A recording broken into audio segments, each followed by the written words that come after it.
Greetings.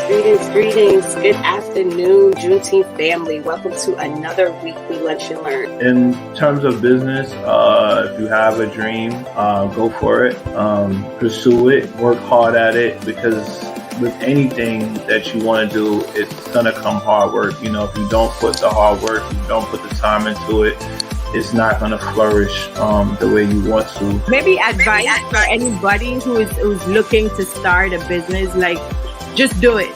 Start off small and then kind of expand. I know sometimes it can be overwhelming, but like once you're in it, you'll be like, oh my gosh, why didn't I do this long time ago? Love you. Tell yourself, I love me too. I love you, Amina. Love you.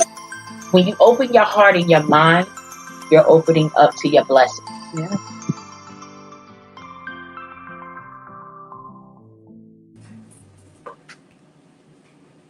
Greetings, and good afternoon, Juneteenth family. Happy Thursday. Welcome to another weekly edition of our Lunch and Learn.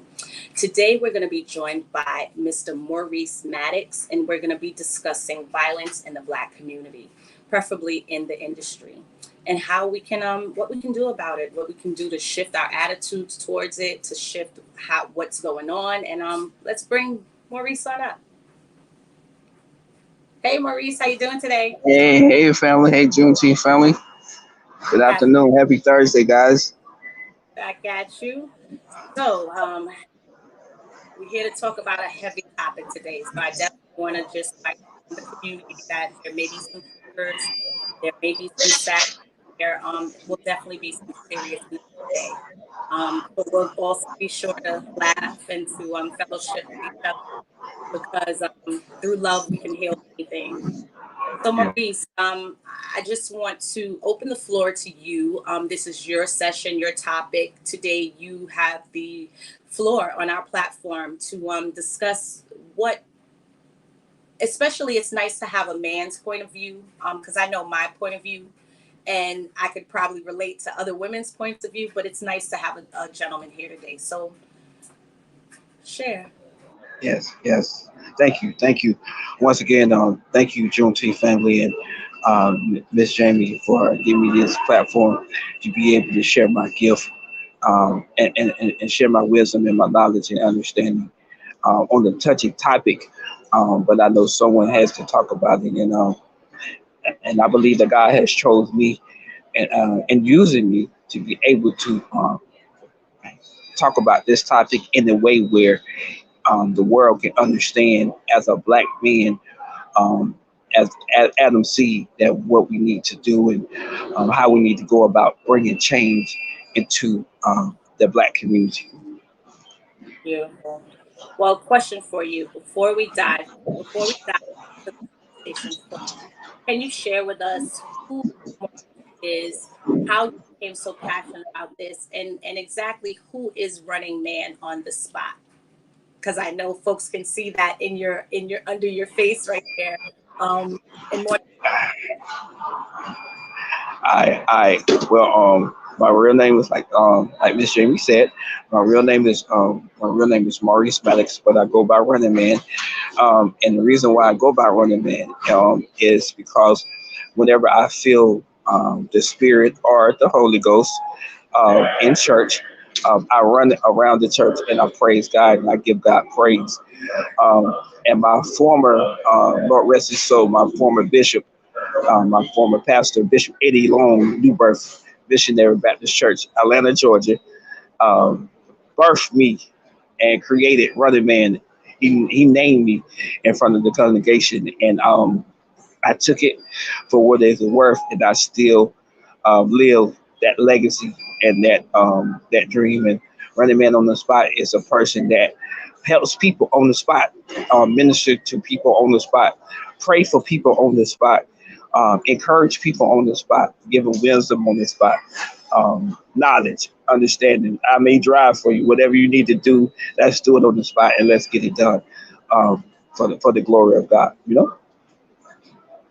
Amen. So, being a Atlanta resident, I moved down here last year from New York. So I've been here about a year and a half now. And since I have been here, there have been quite a bit of shooting of young folks. I don't live far from the 11-year-old that was shot at the skating rink. And then last week we just had the shooting at Atlantic Station a few days ago. Um, share a little bit about your passion. And we know that gun violence plagues us. We also just lost Offset in a shooting as well. So I know that you also wanted to talk about the industry. Start us off with diving into this conversation, and let's see what we can get out of it today. Well, honestly, and I would like for this show to be dedicated to Takeoff, to Cameron, to all the individual, all the black males that has lost their life in Atlanta, Georgia. Being that Atlanta is so called. This our nickname is the Big Mega, and there's it's a lot of things that's going on in our city alone that we cannot that's out of control and it's out of our hands. But if we all come together as a believer and as one and as a black community, I believe we can make a difference. Um, I believe that gun violence will never go away, but if the more we bring Christ into what we're doing, it's going to lessen the violence that's going on in the community.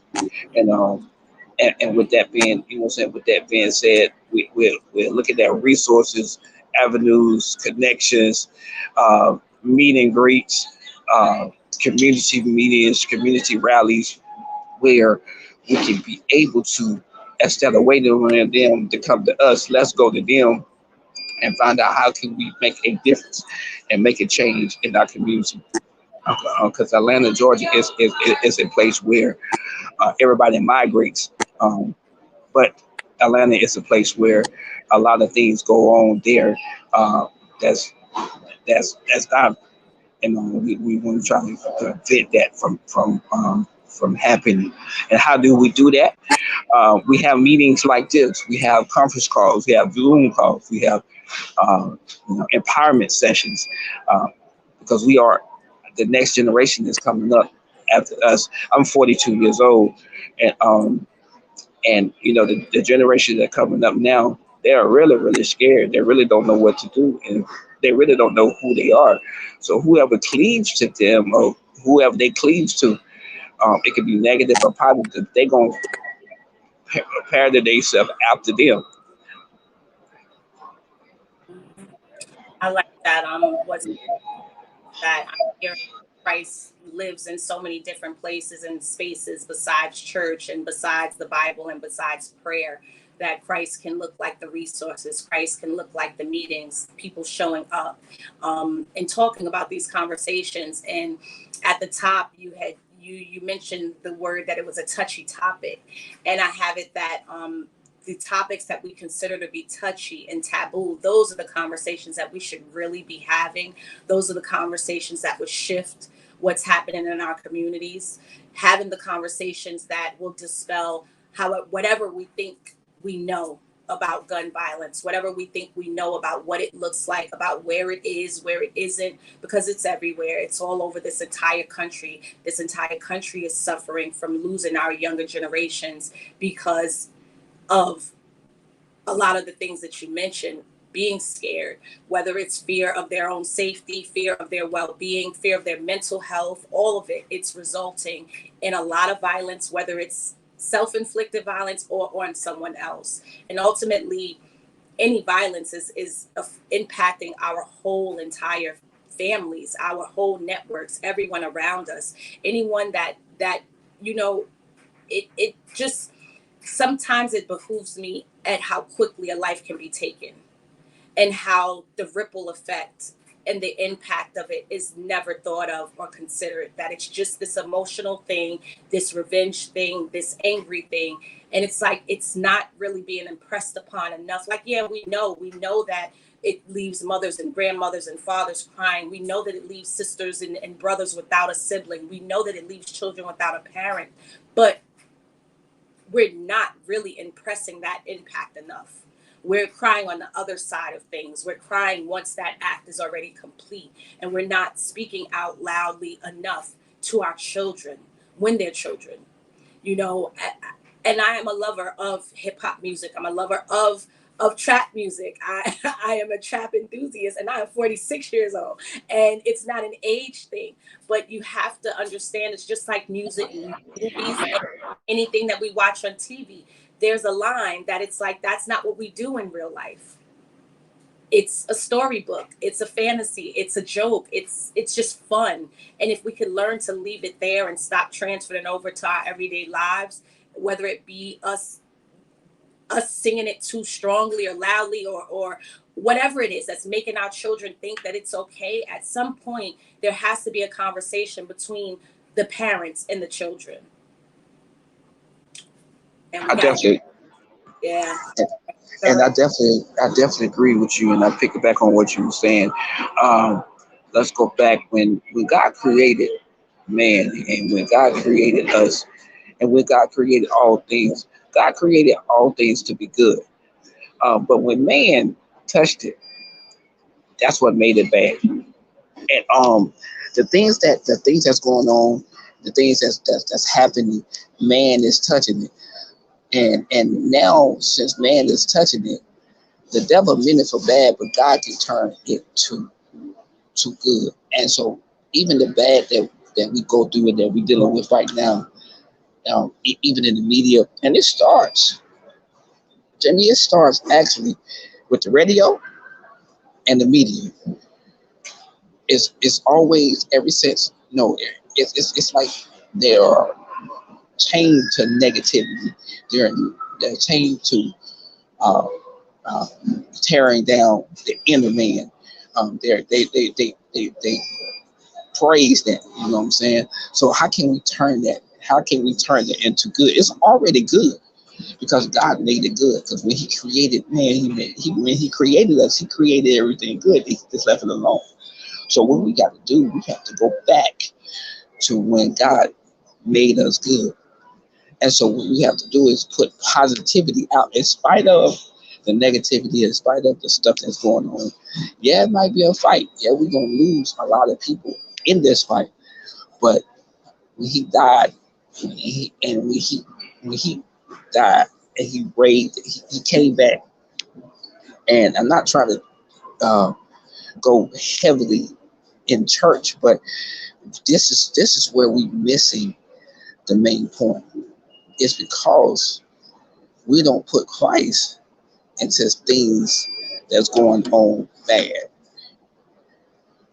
And everything that's going on, it was already, I believe that it was already ordained and created to happen.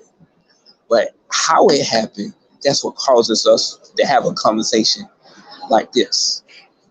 You know?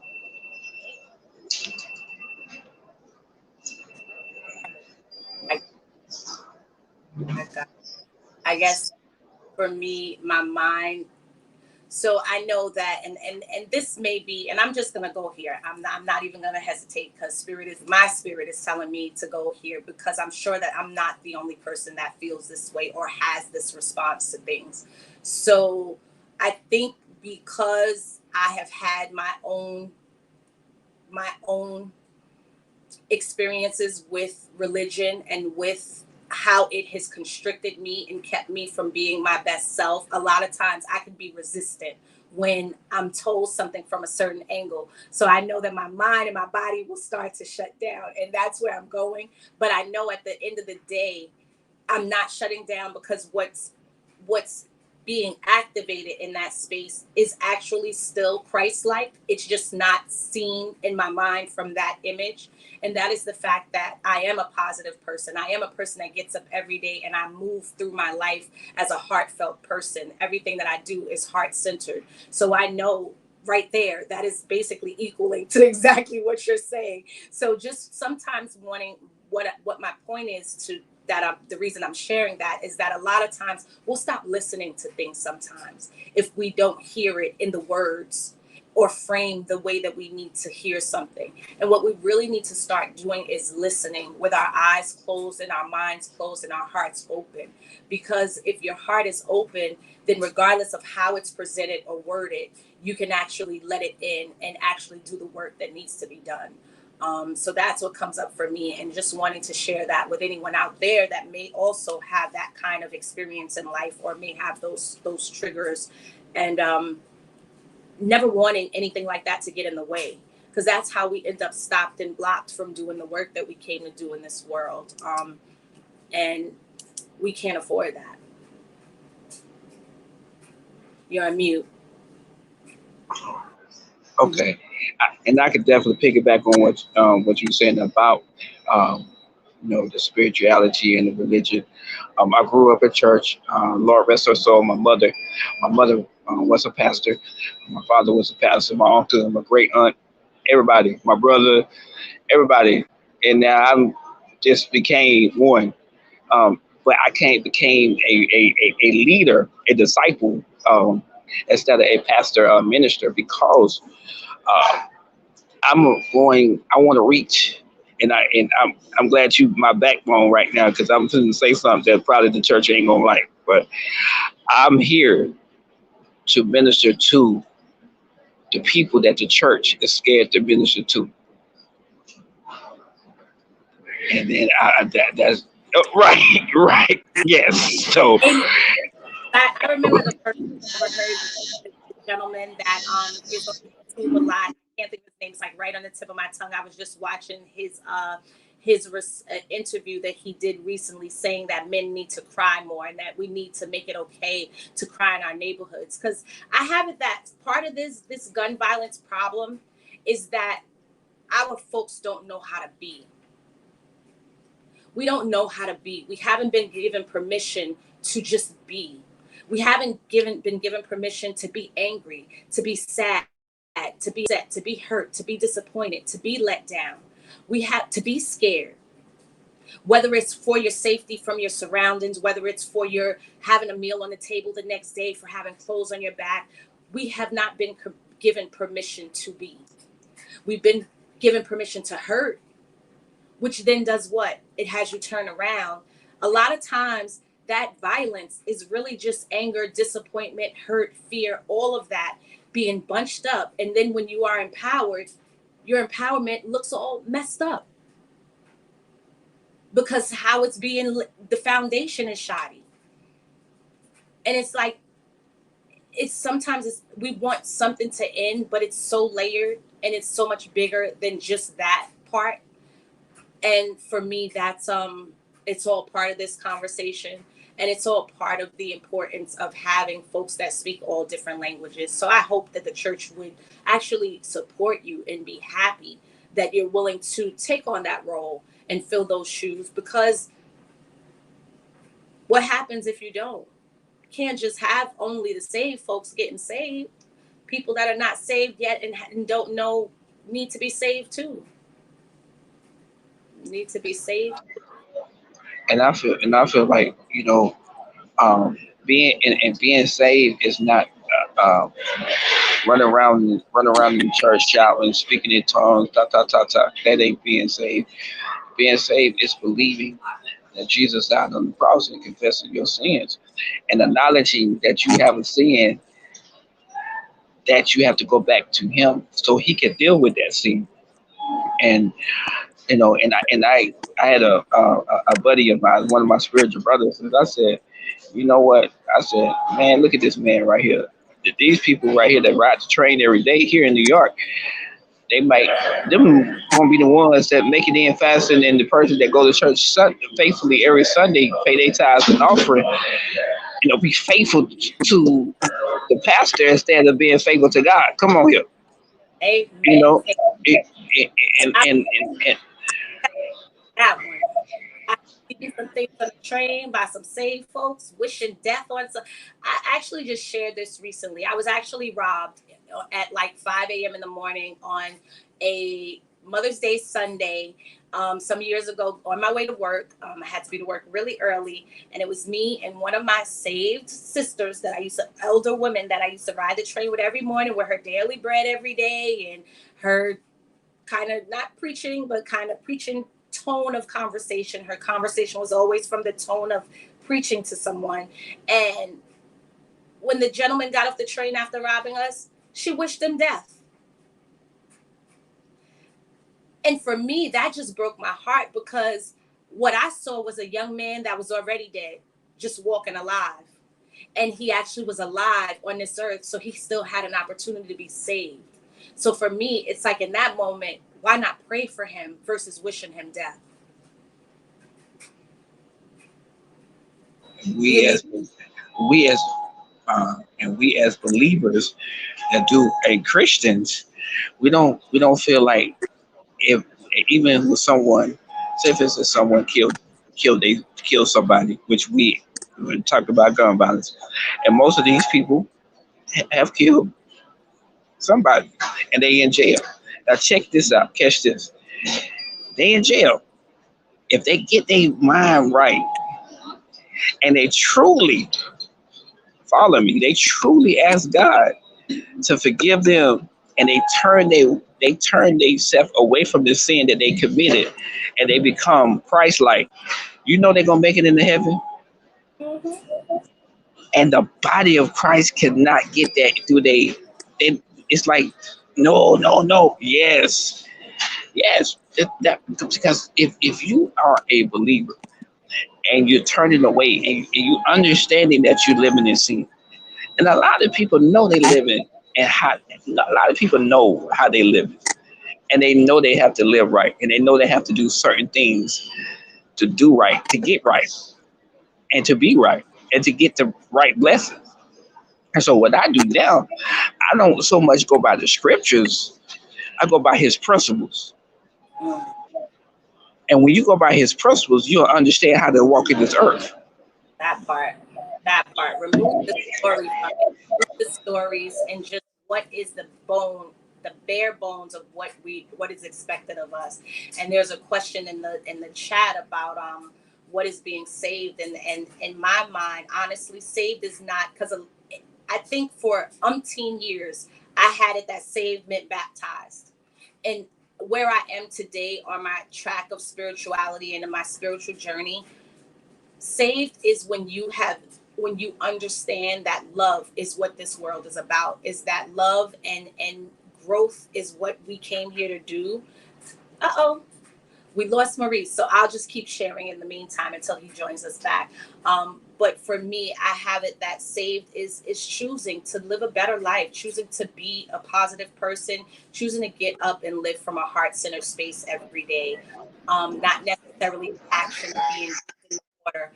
Yes, that in the church's house, that is the exclamation mark. That is the action that actually puts you on paper in that church home as being saved.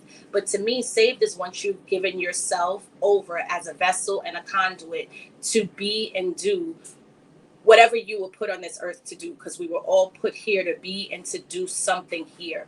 And some, we were put here to do small things just for our family, and some of us were here to do things on a larger scale for our huger family. So at the end of the day, saved is believing. To me, that is my idea of what being saved is. Would you like to answer that question, Maurice, for our Facebook user who asked that question?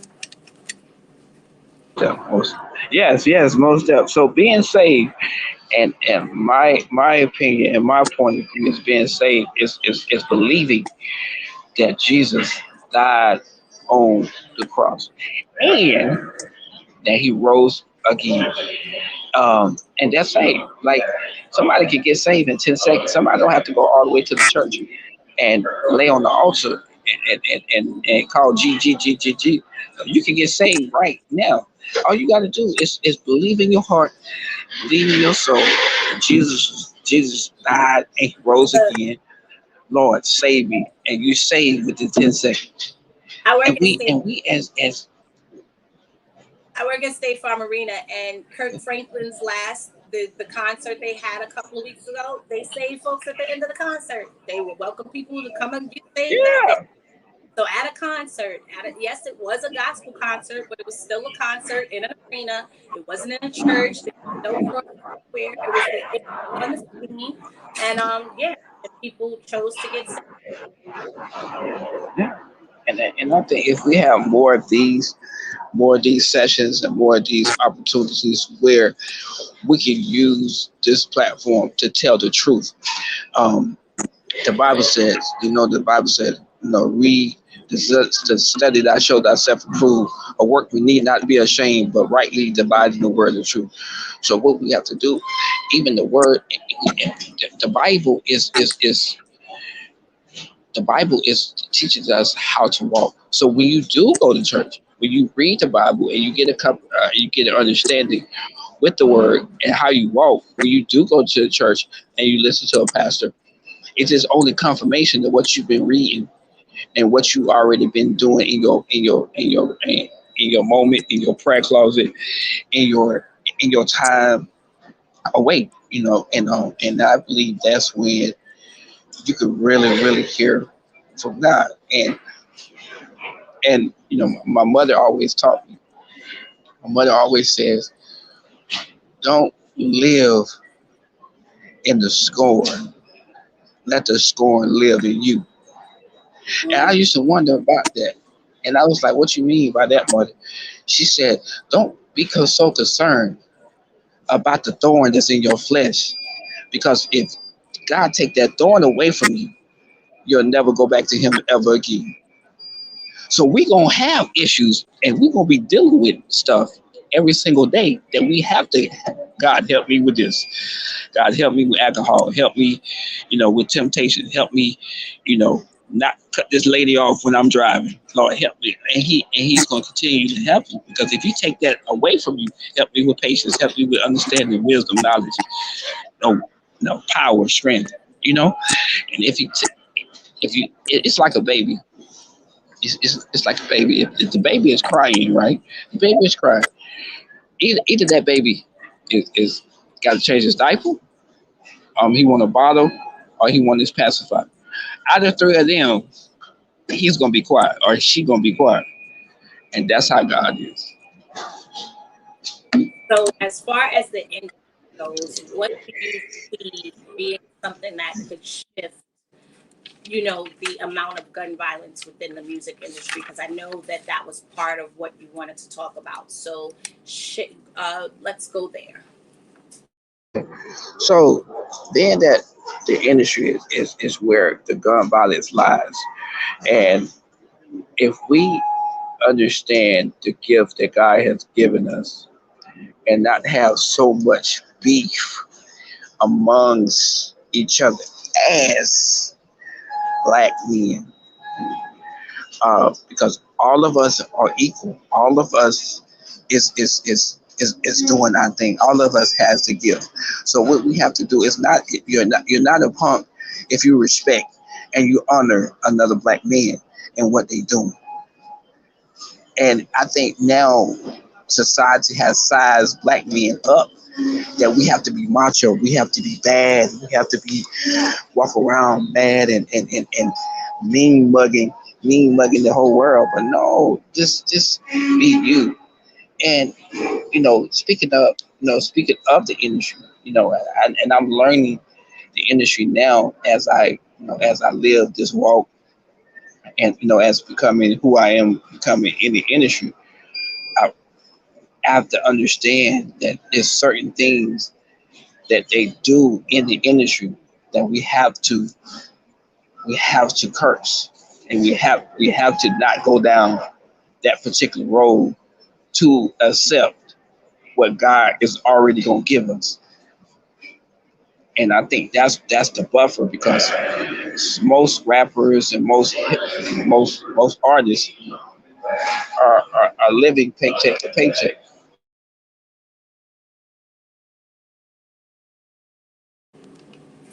Uh-oh.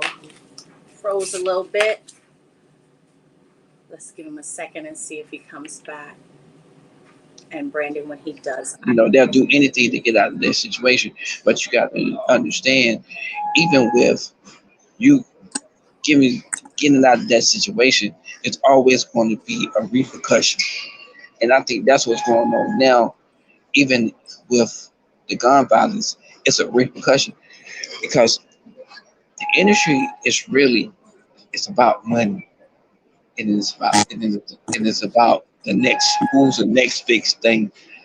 So what we have to do, we have to understand that everybody is big, not just a Waka Flocka, not just you know Takeoff, not just the Migos, you know, not just Lecrae and Ludacris and all these great leaders and Ti. And I mad respect Ti. And we got to understand that they are working just like a 9 to 5. They going to work. They putting their time in, but they don't live the music that they put out. And I think a lot of people size their artists up because whatever I put out, that's what I'm gonna be. No, I'm just an entertainer, you know. This conversation, the conversation around the entertainment business is huge. So we have two. I'm gonna read the two comments. We have a comment from user, Mr. Brandon Sutherland. He said, "Amen, brother. The lack of guidance in our communities leads to our self-destruction." So I'm definitely a huge believer in that. And then we had a question from a Facebook user asking, is it possible that gun violence, and I definitely believe in this, is it possible that gun violence in the music industry was planned by the powers that be? Our music was shifted to a more violent tenor, more violent language. And we know this. It's been shared. It's been told. It's being uncovered now, and it's being shared more and more lately. Where you're finding out the deals that were made and things that were done. I even have it. I worked the concert recently with this young guy who sings this emo music is what they're calling it, and it's emotional. So his music is very depressed. It's speaking about kind of giving up. It just has an energy of giving up. And what I recognized in the crowd of the young folks that were there is that there's a high level of depression and a lot of mistrust. There were so many locked cards that they had to stop and unlock their card when they should be already in the action of paying. And it's like, okay, I know a lot of us walk around out here locking our cards at certain times, but I don't serve the older generations and they got to stop and unlock their cards. So it's like this level of mistrust and depression.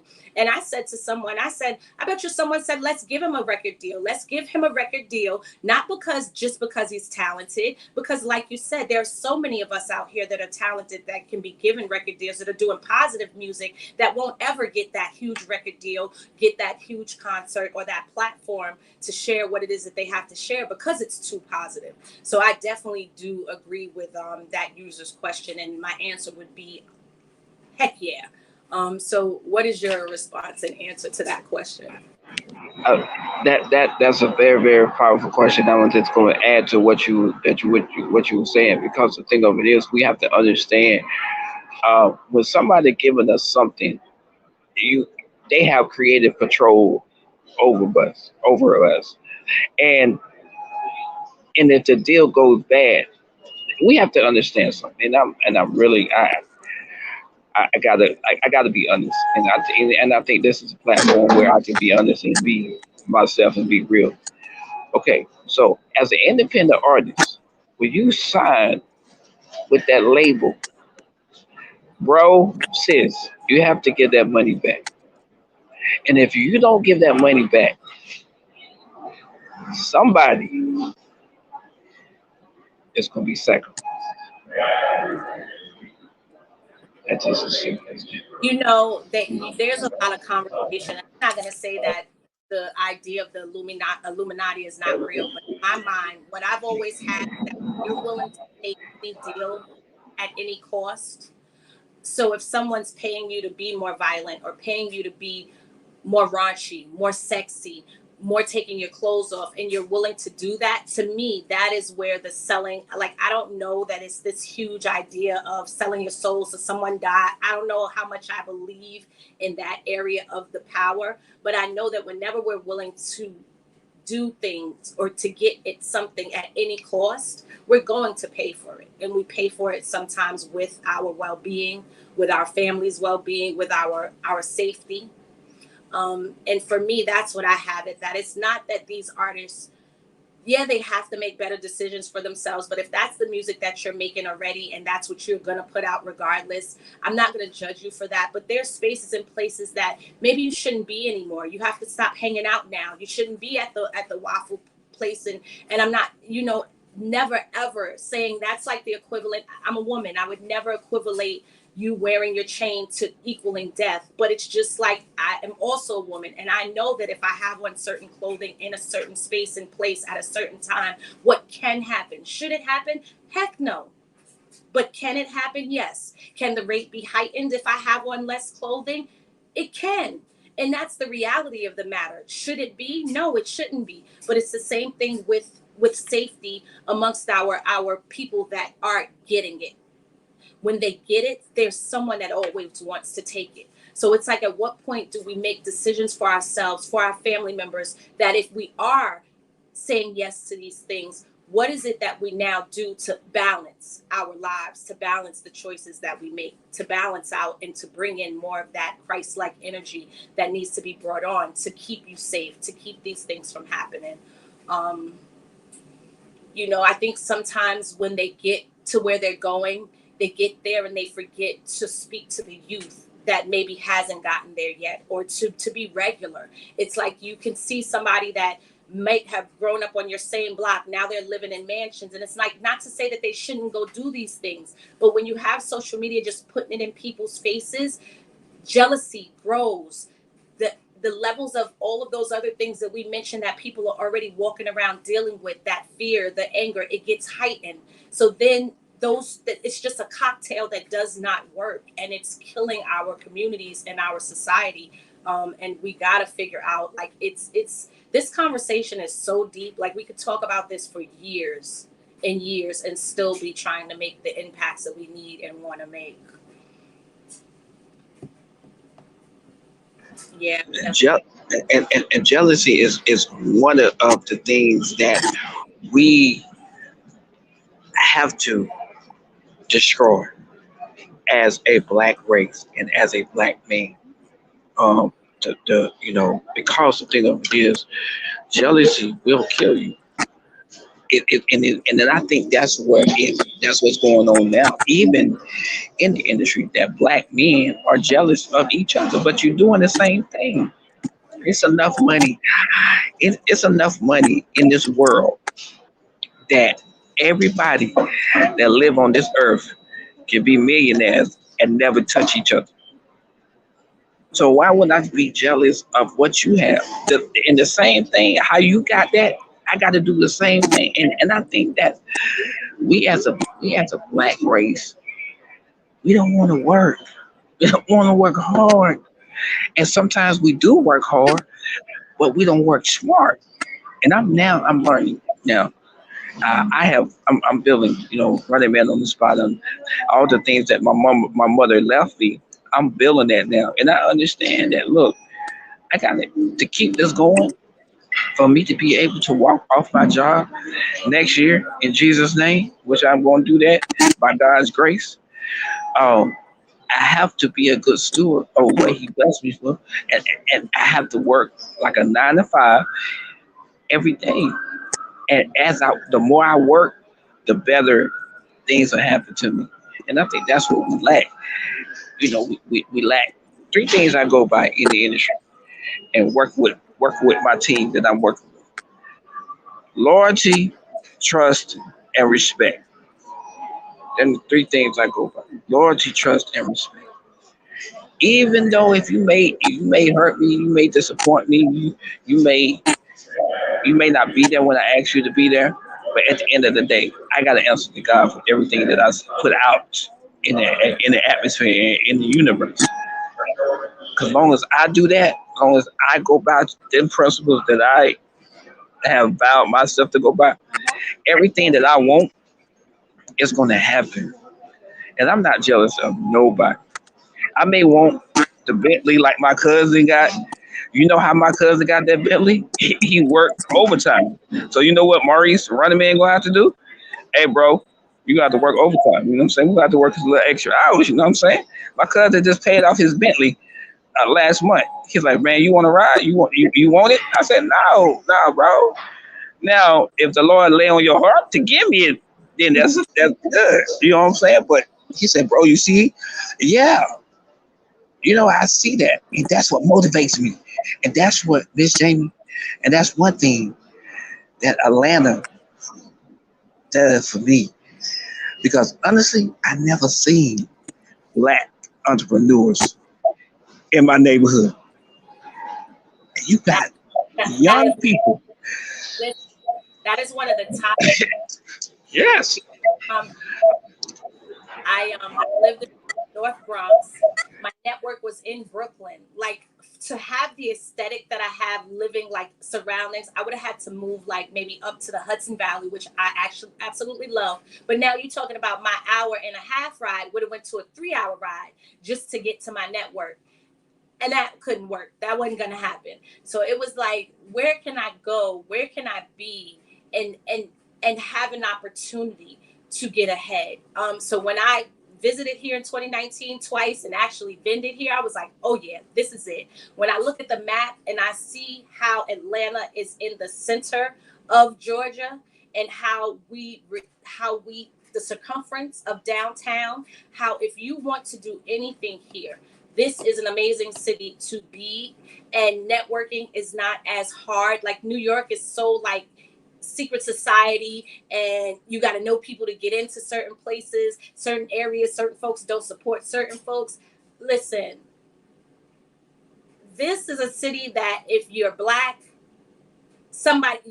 you could be at the bar, end up with a job, a gentleman who knows about government funding to help you with this. Like, you can literally meet everything and have everything you need right in your neighborhood. And that's without me even having to go downtown into the city, because I forget that I'm not in Atlanta because I'm in Decatur. So I get reminded often, you're not in Atlanta, you don't live in Atlanta, but it's so close for a person like me who's not from here. It's hard to tell. If I could be, it's Atlanta to me. So in my heart, we can do here. So folks, not trying to like get a huge influx because they got a lot of transplants right now, but this is a place that if you want to do something for yourself, you can. It can have nothing to do with violence. Okay. And I can attest to that. And right now, being that you say you stay in the Bronx. I stay in the Bronx now. I stay in the Bronx in New York now, and the travel time is 3 hours. It takes 3 hours for me to get home from work, and I work at JFK. And yeah, so it's like 6 hours in the commute all day, every day, 5 days a week.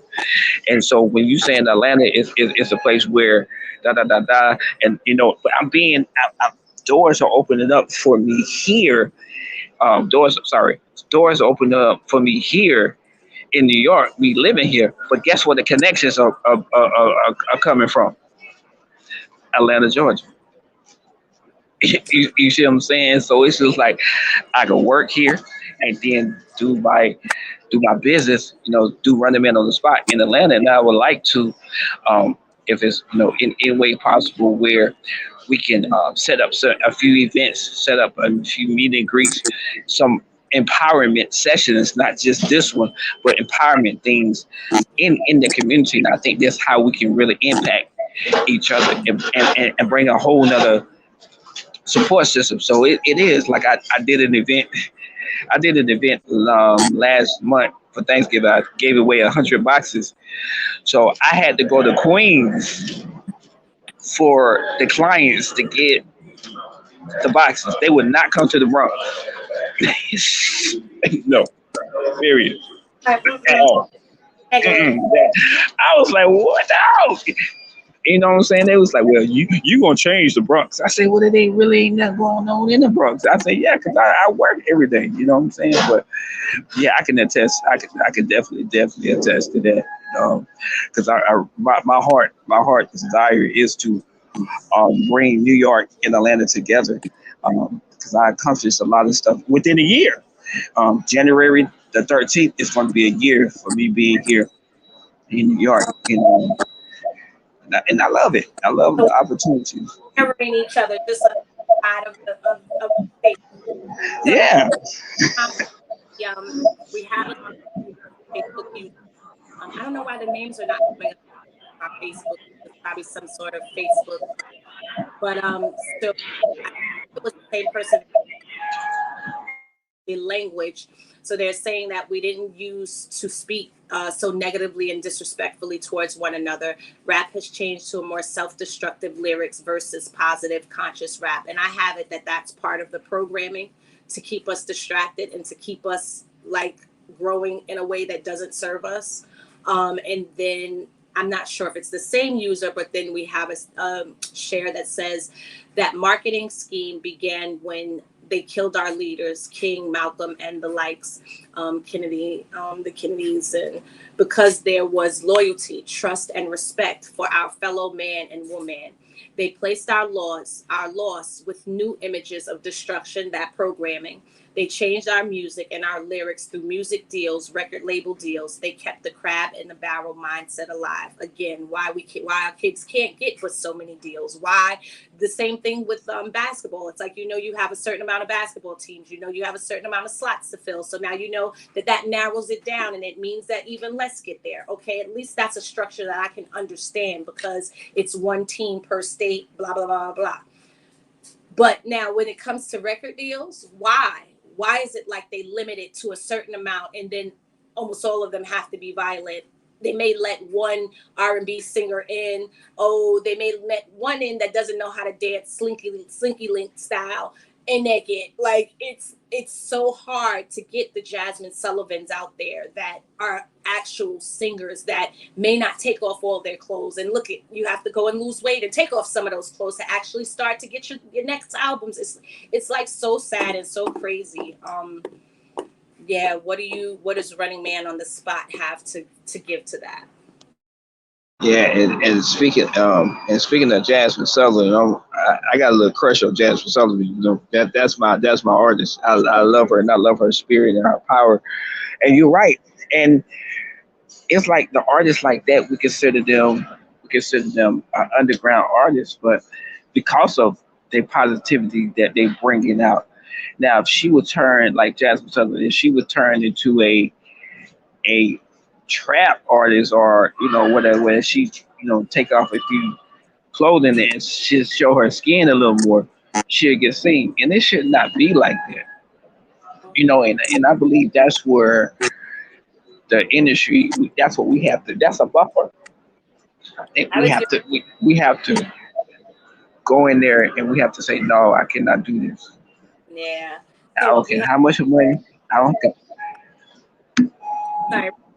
We have a user that's saying, thank God they still let Common through. And I actually have it that is, thank God they still let Kendrick, J. Cole, and Chance the Rapper through, because Common has been through. Common is so, people I think forget how long he's actually been out there. He had a record deal, I believe, before, like as this was all happening. I say thank God they have still let him stay in it, and that he has gained a fan base that we support him, and thank you for supporting him and the likes of him, because if I have it that if we didn't support him and he wasn't still around, if Nas wasn't still around, that we wouldn't have the J. Cole's or the Kendrick Lamar's or one of my favorites, oh man, this gentleman from Texas, him and his wife, he sings Fire. This Toby Nwege. Oh my goodness, amazing artists. Like, these are the artists to me that can actually save our communities and save hip hop and save rap. And their music is as dope as every other trap artist that I may have mentioned or some of those folks out there may love. We do have to start to be more conscious, and more responsible and more accountable. Those are the things to me that we can do on an individual level to help the folks like you that are out there doing the actual work, that are still, you know, beating the pavement, that are creating the platform, that are creating the conversations to be had on platforms, that are not afraid to have these tough conversations.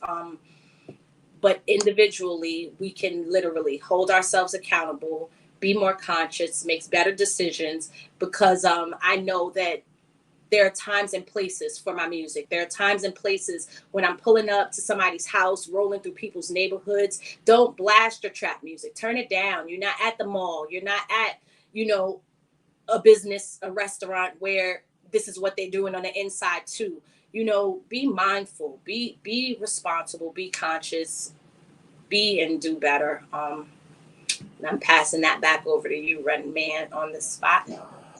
Yeah, definitely, and I commend, and I want to put a challenge out there that we, going into 2023, we have a couple more days left before we cross over to another year, and I want to challenge, we do a challenge out here and say, be kind to each other. If you see somebody, you see somebody arguing or fussing, if you feel led to stop it or whatever. Um, this to make a difference. That's just buy somebody something to eat one day. You know what I'm saying? Just something that's done in line. And I have this Jamie, and I know you could probably attest to this. This is very shocking, and people are beginning to recognize me now.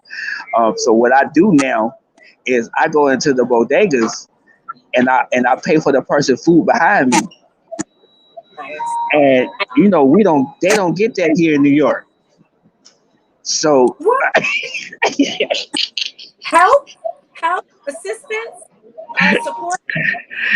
Oh, we too busy. We too busy. We gotta go. I ain't got time for that. And what you want? What you want? What you want from me?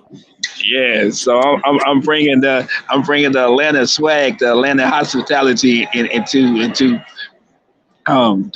in no man's land, but people are recognizing me and honoring me and respect because I'm standing out with that. So And and angling your life from a yeah, philanthropy view, whether it's giving back of your time, your resources, your money, your energy, whatever it is, that is the key to success for whatever it is you're trying to succeed in. Um, they'll be looking at you different, like, hey, yeah. like, oh no, you don't have to do that. I like, yeah, I do, because the faster I do that, the more I do it, the more I be blessed, man. And I even think, and I only do it when I'm led. So I don't like just do it just to be doing it, because every time I do it, I be blessed or opportunity come my way. Just like yesterday, day before yesterday, I paid for the police. I paid for his food, and he was like, "Man, I'm gonna have to do a chain. I'm gonna have to do a chain," and he did it. He did it. So he's just like, "Oh my goodness," So Supposed to do pay it forward. And I'm thinking how many times as a New Yorker I've had people telling me, and people do this to my son as well, because our children are who we are. I've always been a person to give of when spirit leads me, to give of my food, to give my money. If spirit says that's what I'm supposed to do, I have done it so much. And I've had so many people say to me, well, why are you giving that person money? They're just gonna smoke it or drink it. And at the end of the day, if they said to me they're hungry, if they said to me they need something, even if they ask for it for that, at the end of the day, it's on them. I have now planted the seed of my heart. If there is a level of a lie that was told to get whatever it is that they needed to get, that's on them. That's for them to have to answer to the Most High. At that point, it's not on me. My intention was my intention, and that's all that I can do, and that's all I can be responsible for.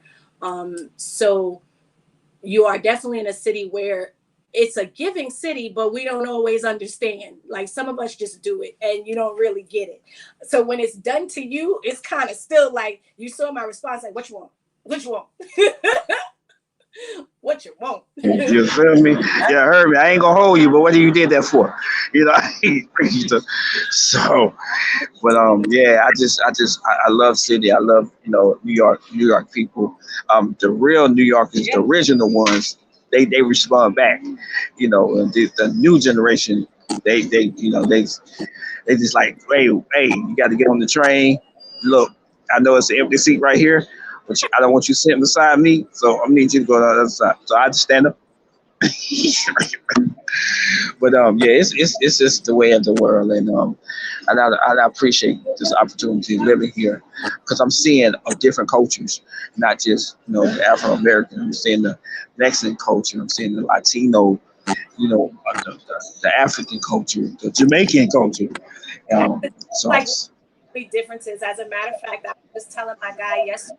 I forgot where it was, but I heard Spanish speaking in the back. I said, "Oh, you like he's still back home." So I'm like, I yes, don't hear that too often here. Like unless I go up to Tucker area or end up in the Goodwill with maybe Beaver some. Highway. Yes, yes. But or at the arena, there's staffing that they all work together, and like a staffing agency that comes and takes and that's the only time I hear the speech language here. And it was just so, how just something is like eye opening in that moment, how I didn't even realize what wasn't in my surroundings. And I was like, oh, because I'm not home anymore. Yes, yes, yes. So And I definitely would like to do some events here and also in New York. So in 2023, I'm looking for if anybody in the comments want to follow me and have some ideas of some artists that I can book, so we can have some events and we can have some empowerment sessions like this. Let me know, so I can reach out to them, their management company. I'll speak. I have some things that I want to speak with you with in regards to this in our when we have our debriefing. Oh yeah. All right. Definitely. So before you leave today, I would like you to do two things for us. One, if you could tell us what Juneteenth means to you, and then two, if you could actually let's do that in reverse. One, if you could wrap up what you would like the community to walk away with today and to take away with. If we could also have your contact info dropped in the chat box, that would be great. If you could tell them how to reach you, where to find you, and then also what Juneteenth means to you. Like I was saying, you can follow me at Running Man on the Spot. You can follow me on Instagram, on Facebook. You can, it's Maurice Running Man Maddox. You can also go to my website, runningmanonthe.com, and that's where you can find all my information, my upcoming events, and all that good stuff. But yeah, if you want to follow me, message me. I love to talk. I love to help. I love to encourage. Uh, you know how they always say you can slide in my DM, encourage me, help me, minister to me, and I'm looking for a movement. I'm looking for a team, and then the team starts here, and maybe we can become a member. I am looking for members to join the Stop the Violence campaign, and if you go to the website. All the necessary information is on the website for you to join the campaign, the Stop the Violence campaign. And the Stop the Violence campaign will be doing sessions, we'll be doing different events, different empowerment sessions, different seminars, conferences, the whole nine. So that's what I'm looking to start up in 2023. Yeah. And what about Juneteenth? What does it mean to you? Now, I am a 14-year-old black man, and I am confession. These are my confessions. I'm just learning about Juneteenth, and when I really found out about Juneteenth, I asked God to forgive me because the people perish for the lack of knowledge. And now it's like now I'm telling everybody, look, this is what you need to be. This is because the thing of it is, our mind, our mind is still in slavery, and we're free. Yeah. Good, you feel me? And when I realize that I'm free, boy, you heard? Look, I'm gonna go free somebody else, and that's what it really is all about. And Juneteenth mean just to be on this platform, to be even have the respect that my team members have for me. It I'm trying to hold back my tears. It's like I'm a whole. It's like this is my family. The Juneteenth family is my family. My brothers and sisters, this is my industry family. Because I'm learning so much from Juneteenth. I'm learning how to be a businessman as a black man and as a Christian. Not a Christian, I'm sorry, but a disciple. As Christians, you get put in the box. I got two disciples, but I am a disciple, not a Christian. But Juneteenth is sharper than me. It's making me who I am. It's building me. It's challenging me to be a black leader, and and I'm grateful. And this is what my mama wanted, and I miss my mom with all my heart. And I thank God for you, bro. I really thank God for my ancestors. I thank God for everybody. They got me to where I'm at now, and I honor y'all, bro. And I appreciate I, the libation, your libation, everything that I show up every day. I show up for the exact reason. Yes, Continue to grow our community to get rid of this programming because yes, I haven't got to give a little grace for not knowing and all of us have yes, grace for not yes. And a lot because of people don't know. They don't know. they want us to know. It's not because it was lack of Yes, concern care. It's because it was something else that held for the programming to stay being what it was.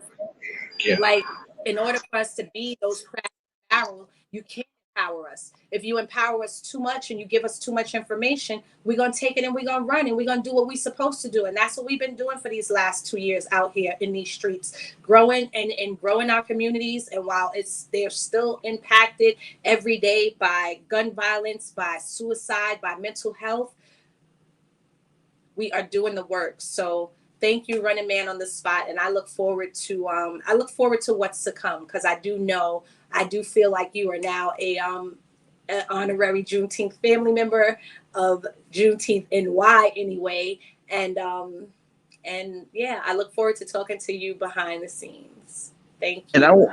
and I wanted to say something too also. And we just lost a soldier, the DJ from the Ellen Show.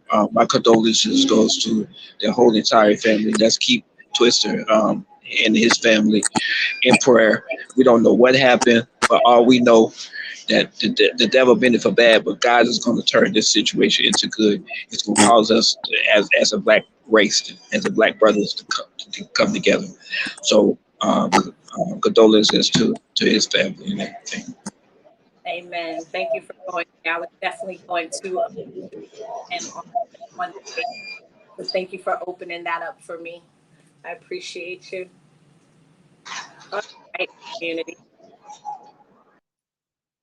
So as Mr. Maurice just mentioned, I definitely wanted to just take a moment to honor and to give condolences to DJ Twitch's family and everyone who knew and loved him because he seemed to be such a world known. So many people on my timeline from different areas of my life seem to have known him. And every video that I watch and see, his smile was so magnetic that we've lost a soldier and we definitely lost a king, one of our black kings. So may he sleep in peace, and I hope that he found the peace that he was looking for and needed.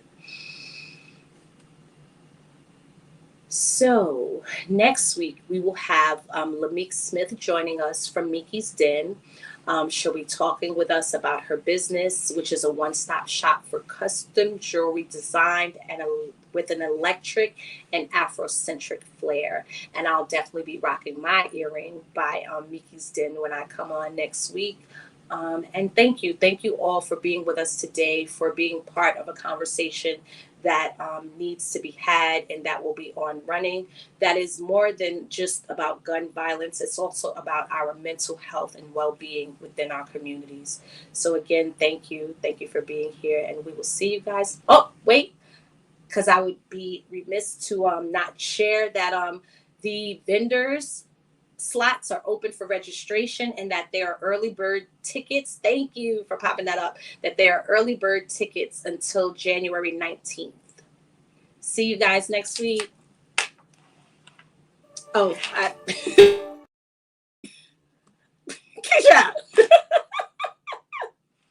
I love this, you guys. This is real time. This is what happens in real life. See you guys next week and register to win early bird tickets to the 19th.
Greetings. Good afternoon, Juneteenth family. Welcome to another weekly Lunch and Learn. In terms of business, if you have a dream, go for it.